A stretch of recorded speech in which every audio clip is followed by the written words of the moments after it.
So we'll go through the card and we'll kind of just talk about some of the different fights. I pretty much watched most of the fights.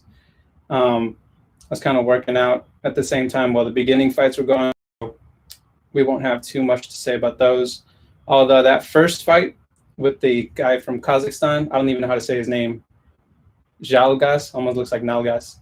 Zhalgas Golov versus Jerome Rivera. That fight was pretty disappointing, man.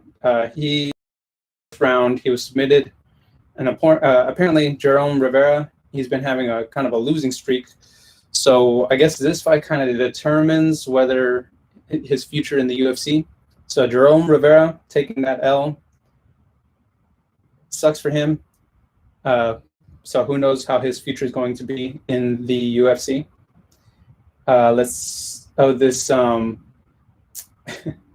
The Michel Pereira versus Nico Price. Personally, I'm a fan of Michel Pereira just because when he fights, nobody in the UFC fights like Michel Pereira. There's a good side to that and there's a bad side. Okay, the good side is that it's very entertaining. Everybody loves to watch Michel Pereira fight. He doesn't really have a big fan base, I don't think. I mean, I'm a fan. I love his fighting style. I think he's pretty dope. If I could, possible for you to pick your own fighting style. Like, let's say you had no idea how to fight, you had no fighting skills, and then all of a sudden, magically, they're just like, okay, you get to choose someone in the UFC who you can fight like them. Like, you have their fight style instantly. I would probably choose Michel Pereira because this man fights like a video game character. It's crazy. Like, this fool does like backflips on people. And I think I like the way he uses the cage to kind of Superman punch into his opponents. His fighting style in general is just very unique and very entertaining to watch. So that's why I like Michel Pereira, and whenever he fights, I'm always rooting for him. But in this fight he had with Nico Price, it was very close.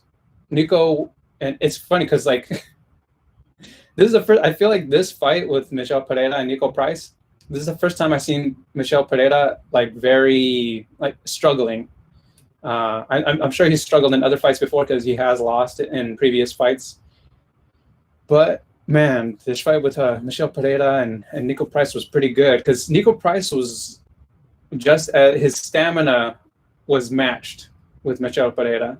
And the only thing that sucks for Michel Pereira is that he's very explosive. Like, his moves are very powerful because you can tell he has to utilize a lot of power in order to execute these like Olympian maneuvers of doing backflips and flipping and his rolls, and just, you know, he does like the capoeira type fighting style. So it's definitely, I don't know how to explain it. You exert a lot of your energy when you fight like that. So yeah, Michel Pereira, he took the win. He did take that he won the fight, but it was very close. Because Nico Price was just as much of a monster as Michel Pereira. It's like he was able to keep up with him, and he was able to absorb a lot of those punches. So, you know, and Michel Pereira, he did look like he was getting a little shook towards the end of the fight. I was just like, oh damn, this guy, he looked like he was almost gonna lose. Like, there was potential for Pereira to lose. So that low key, that had me a little worried because I was just like, oh no, my boy is losing, and it looks like he's about to get, you know. I felt like there was potential that he could have got knocked out too. In certain points, I was just like, man, he's exerting too much energy, doing a lot of these, you know, super video game type fighting moves. So it was very concerning. It started getting concerning towards the end of the fight because I was just like, oh fuck, is he gonna get knocked out? He's starting to get winded. You know what I'm saying? So it's like, especially like, let's say you do know how to move and fight like Michel Pereira. Imagine how much energy it takes out of you to do that for 15 minutes, doing backflips and, you know, like these capoeira flipping kicks. So, yeah, he won, but just barely. So Pereira barely won. I'm glad he won, but I'm not gonna lie, I was getting a little scared for him. Let's see, who's next?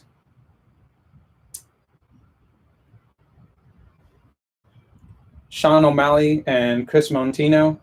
that fight was pretty interesting just because nobody knows who this Chris Montino guy is. I don't even know if I'm saying his name right. Is it Chris Motino?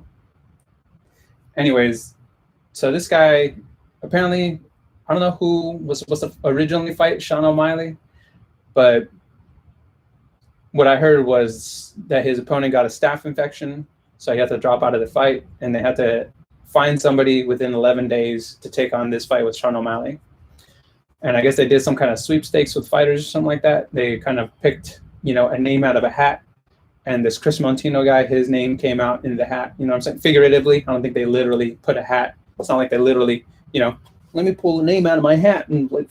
It's not. It didn't literally go down like that, or maybe it did. I don't know. But this Chris Motino guy, so nobody knows who he is. I looked into him just to see, like, okay, what's Sean O'Malley going to go up against? This guy who's never been in the UFC. This is going to be his UFC debut, and he's like on the title on the main card. So that's pretty impressive. In a way, he kind of won just by getting onto the main card, and against Sean O'Malley. So people know who he is now. I'm talking about him. Everyone else is talking about him. Regardless of him losing, people are talking about him, and he's never been talked about before. So in a way, he won. But this kid is a tank. I did look up 2 of his previous fights. He's very aggressive. He's a very aggressive guy. He doesn't really, if you saw the fight, he wasn't really backing away. And in an interview they did with the UFC about this upcoming fight with Sean O'Malley, they're asking him, how do you plan on approaching this fight? Or what's your plan? Basically, they're asking him, what are you going to do? And he said, because Sean O'Malley, his reach is so long, right? This Chris Montino guy, he doesn't have the same reach as O'Malley, because O'Malley's like the elastic man. This guy's got reach for days, Like, he could swing at you, and the punch would still be coming at you, even if you ran away for like 3 days. His punch would still be chasing you. That's how fucking far O'Malley's reach is. So this Chris Montino guy was saying in the interview, basically plan on putting a lot of pressure on him by being very assertive. Like, he was going to approach him. He's going to get close. He was going to get in close with him to make him engage, and also so that he could reach. Because he says that O'Malley, and it's true, O'Malley is very defensive. Like, he comes back. He's very evasive and then strikes. So he evades and then strikes. Evades and strikes. So he's very good at evading and then coming back to strike with something. Which, when they were fighting, it's exactly what he did. He did exactly what he said he was going to do. He said, I'm going to get in his face. I'm going to get very close to him and make him uncomfortable because he's so used to evading. So if I make him tire him out of evading, that was his plan, I guess, was like to get so close to him and to continue to make him, I don't know, evade. It's weird. It's a very strange tactic. But I guess it kind of worked out for him. And it's crazy because he went on like all 15, well, he went on 14 and 30 seconds or 40 seconds, whatever, with this same plan. But the thing that's just crazy is just that this kid kept on like coming up to Sean O'Malley and like eating his punches. Like, he was literally just like walking towards him like a zombie tank and just taking punch after punch. And then he would like occasionally when he felt comfortable enough or close enough, or maybe both, then he would strike. And he did clip O'Malley a couple times. His punches do have power. So, in the beginning they did. Once he was getting his head rocked, you could see like the punches were still there, but they didn't have the power they did earlier. So respect to that Chris Montino kid, because he stuck to his plan, even though I feel like he should have, like, even though he's walking at him like he's some kind of zombie, right? He's like literally like a zombie tank. Like, he was unstoppable. He was eating all these punches and just kept on moving. So it's respect, but also I was like, what are you doing, bro? Like, even though you can approach him, like, you can be aggressive and put him in a more defensive rather than offensive. I mean, put him in a more offensive position than defensive. I'm talking about O'Malley, right? Because he's putting pressure on him by just continuously approaching.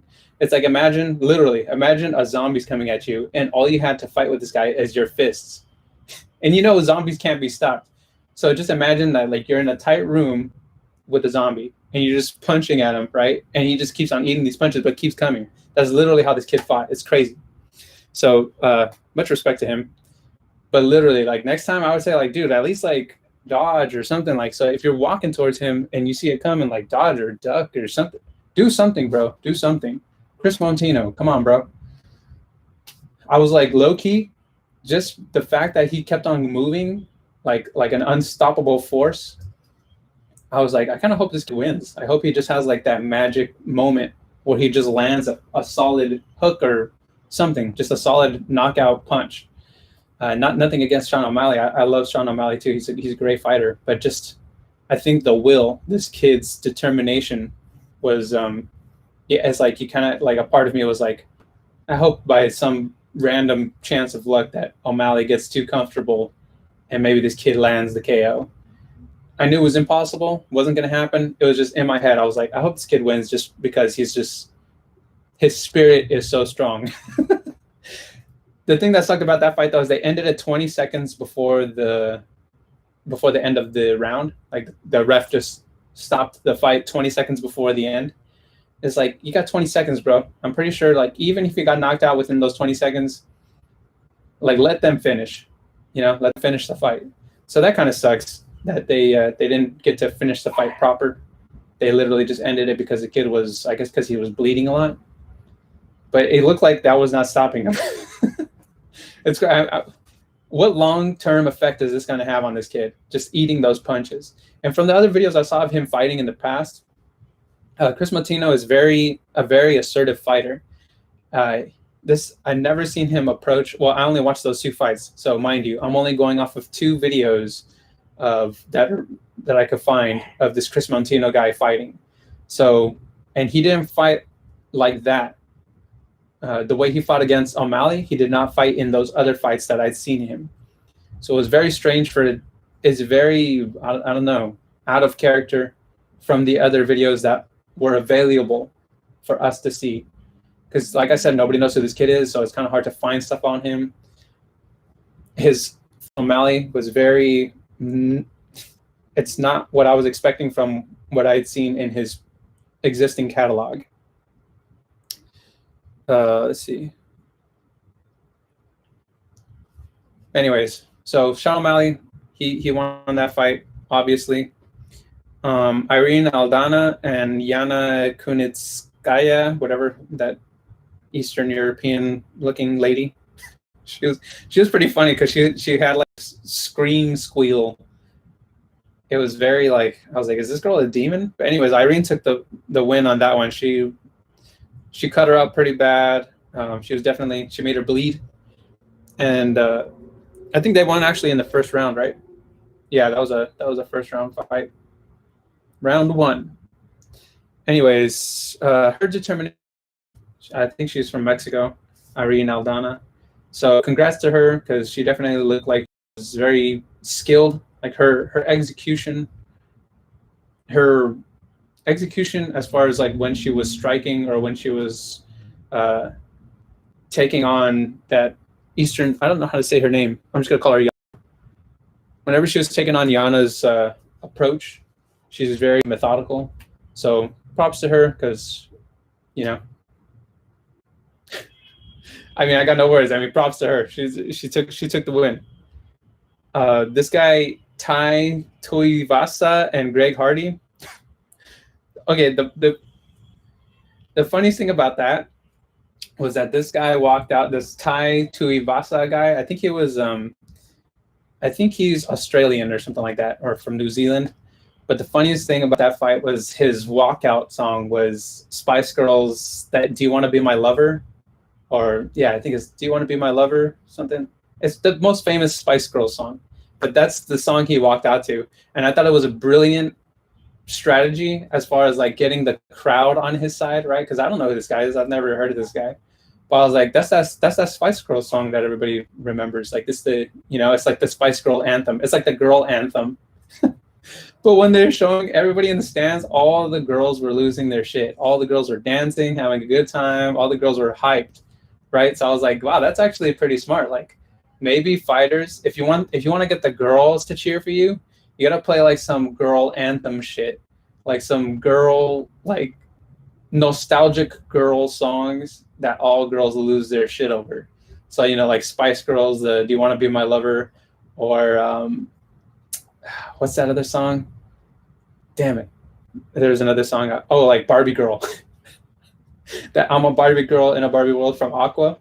Yeah, if you play songs like that, just songs that girls grew up listening to and they lose their shit over, like that's a good way to get the girls to root for you. You know what I'm saying? Because all those girls, man, they were dancing, they were singing along. It was funny that the camera was showing like the crowd reactions, so it was pretty hilarious. I thought that was just a brilliant strategy to get at least the women to root for you. Anyways, that guy ended up winning the fight with a left hook.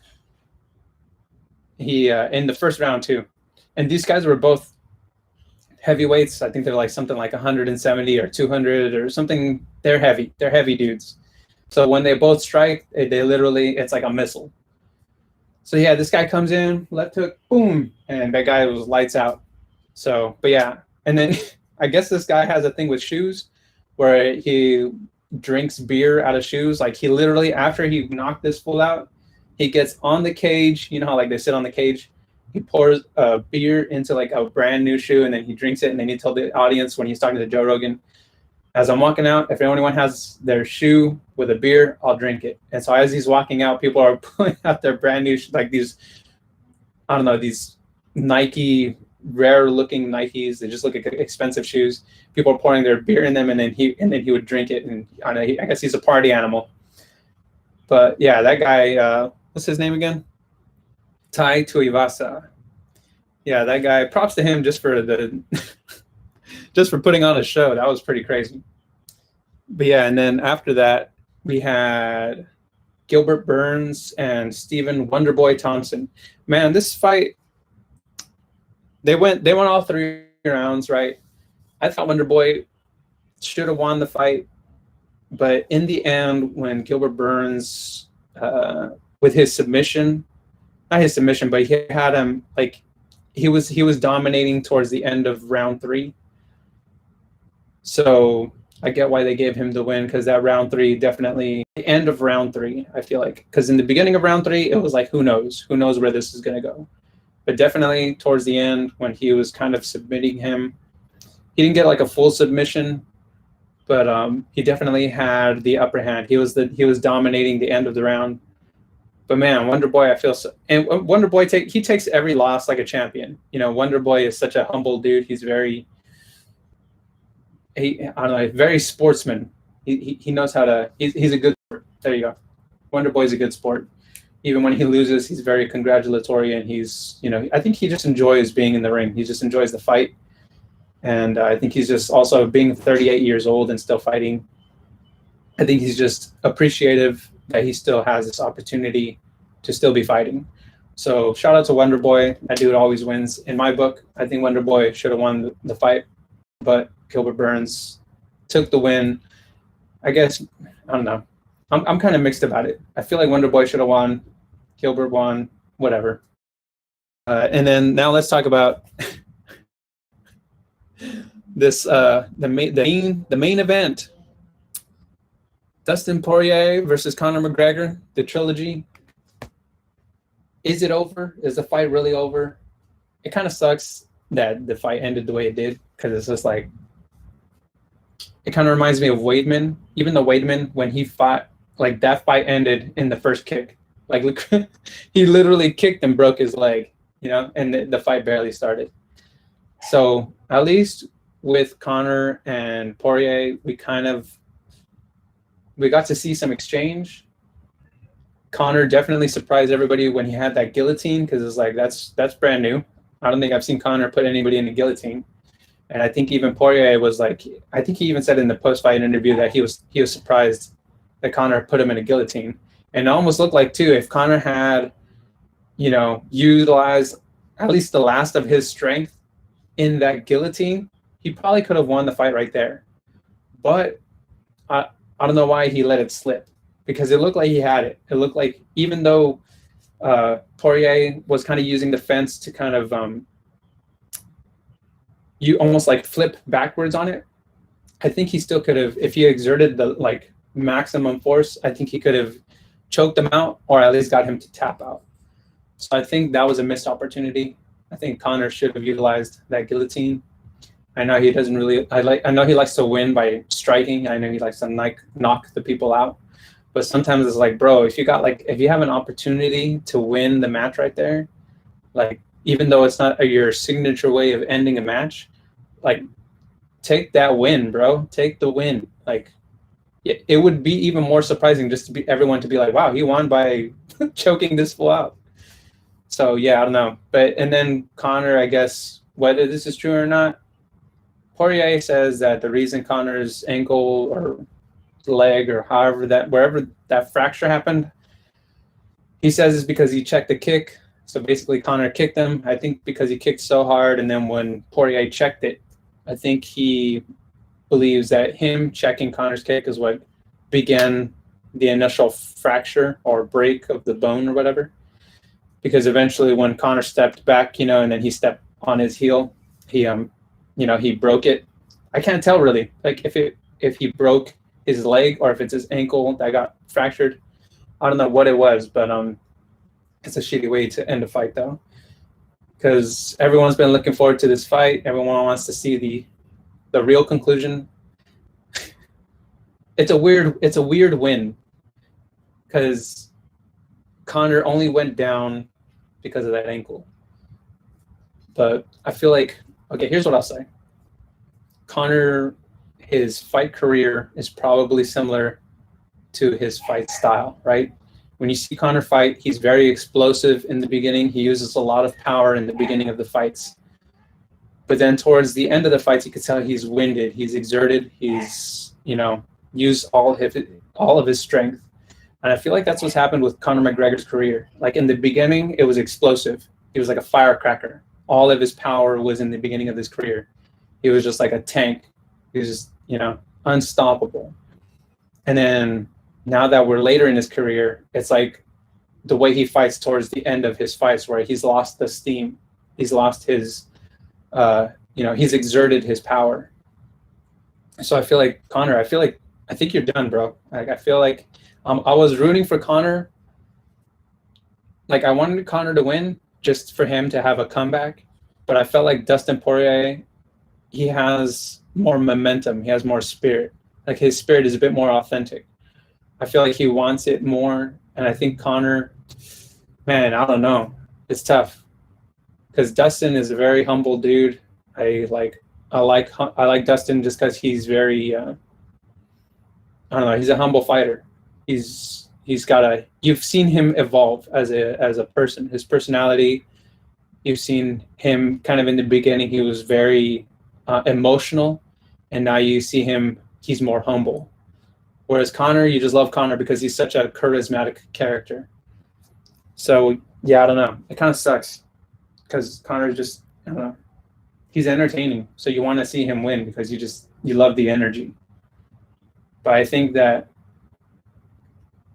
like his fights, he's used all his power in the beginning of his fight, and then towards the end you see him getting tired. I just think that's the same with his career. Like you saw him, all his energy in the beginning of his career, and I think now he's just winded. I think his power and his spirit is not the same. So who knows? Dustin says that he's willing to fight Conor again. He said on the mat, like in the octagon or on the street. And I think it's just because Conor said like he was going to kill him or something like that. And he says that Dustin says that the trash talk doesn't bother him, but that when he fights, that he prays that everyone in the ring gets out alive, because you never know, if something could happen, you could get hit, that one hit could kill you. Sometimes, it's very rare, but it's possible. So Dustin talks about how he prays that, everyone gets out alive and safe, and whether you're hurt or not, at least if you're alive, you get back home to your family and stuff. Whereas Conor was like, I'm going to kill you. So, yeah, I don't know. I could understand why Dustin Poirier was like, I'll fight him again in the octagon or on the street. But anyways, yeah, I don't know. That's my review of the fight. And if you haven't already, you can pick up a deck of Stars and Stripes Freedom cards. Link in the description below. And that's all I got to say about the fight, man. I mean, there's not much else I can say. We already been here for 26 minutes. I just wanted to talk really quick about the fight and my thoughts. And those are my thoughts. Anyways, yeah, peace out. See you guys in the next, I don't know, whenever I do this again. Peace.